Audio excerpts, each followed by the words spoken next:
Yes. Honorable Speaker, anytime the leader of minority can inform me. Mr. Speaker, I would like to inform the distinguished majority leader that, Mr. Speaker, last financial year, the same bill went for mediation. And when it went to mediation, the proposed amount to counties was 395 or 94. It is the mediation committee that recommended 400 and took it to 415 billion. I don't know why the member of parliament for Kiharu is jumping the gun and saying the House must have alternative voice, which he did not have 2 years ago. He had only one voice last year. Before he was removed as chairman of budget committee, he was only on one voice. Now he wants to take my job as the minority leader, Mr. Speaker. Mr. Speaker, let him go and contest that small party of his, then he will become minority leader. He can't take my job.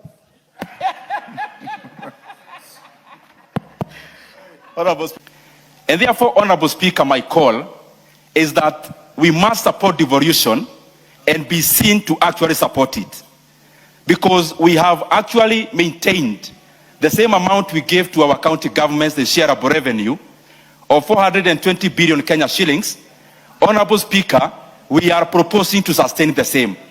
And I don't think that is fair, Honorable Speaker, and especially given that the inflationary pressures alone, we will be talking at around maybe over 5%, Honorable Speaker.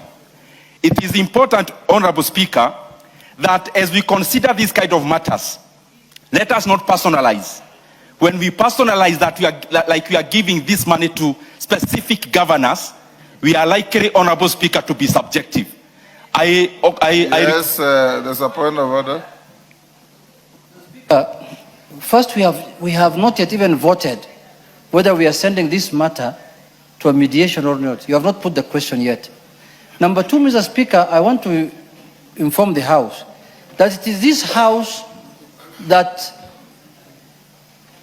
in the last financial year that increased revenue shareable revenue of the counties from 385 billion to 415 billion shillings, Mr. Speaker. Mr. Speaker. It's on record, Mr. Speaker. We are the owners of devolution. We know how devolution works and we want to support devolution.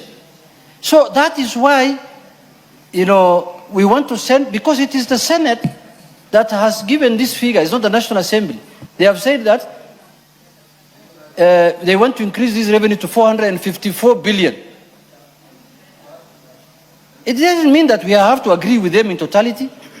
We can decrease or we can increase in accordance with what is possible. But Mr. Speaker, let us not also use this as a political, let us not politicize this process.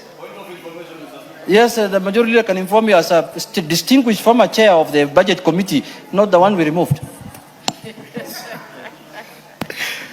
Honorable Speaker, I wanted to inform the Honorable Junet that indeed the former chair of the Budget and Appropriations Committee, the Honorable Ndindi Nyoro, stood in his place in this House when we were passing the shareable revenue last year and pretended that this is not the only amount that we are taking to the counties. And if I remember well, Honorable Ndindi Nyoro was speaking about a figure of 476 billion. It's in the Hansard. And therefore, Honorable Speaker, in the same spirit, using Honorable Ndindi Nyoro's words, I had just said when I was moving, there is some 8.94 billion that had been left out in the bill by both houses. And therefore, 420, the Honorable Ndindi Nyoro is simply being intellectually dishonest. Because he knows. And there is no more dangerous thing than when those who ought to know better seek to misinform the country for political gain, Honorable Speaker.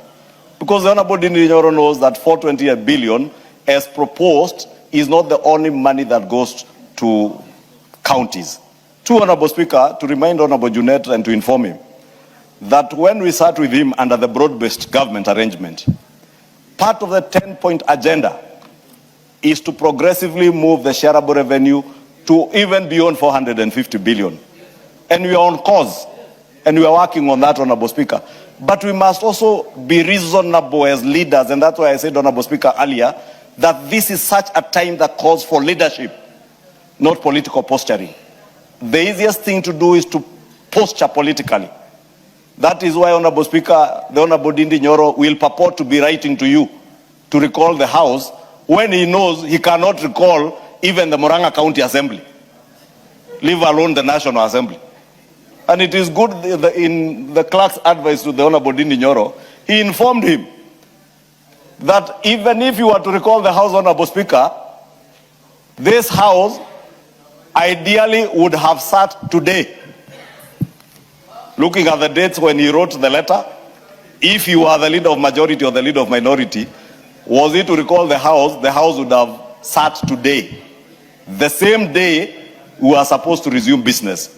And therefore, Honorable Speaker, I don't want to call my brother dishonest, but political posturing is a very dangerous thing at a time when the nation calls for leadership. Ndindi? Oh. Then wind up your point of order. Yeah, Mr. Speaker, first I want to wind up by thanking the former chair of budget and the majority leader, Kachini, the majority leader, for informing me, Mr. Speaker, properly on issues that I think are important. Mr. Speaker, in conclusion, I want to say that Honorable Ndindi Nyoro is talking about governors. We are not discussing here governors, which governor is going to get what and what. That will come in the other, in Dora. And the one that is Kara, the one that is coming from the Senate. Mr. Speaker, as the majority leader has affirmed here, we are on course as the broad-based government because we have increased the revenue shareable revenue from 318 to 415. Order, Irene Mayaka, what you have done is not right. Go on. Speaker, the covenant agreement between us in the broad-based government, that is one of them is to strengthen devolution. And Mr. Speaker, that is why in the last financial year we increased it by a whooping 30 billion shillings, Mr. Speaker, in one financial year. And as the majority has said, 420, what is being proposed now, is not the only money that is going to counties. We are going to make the staff, the workers who have been working for the counties now, permanent and pensionable in the new budget. Mr. Speaker, is going to cost the government 9 billion again.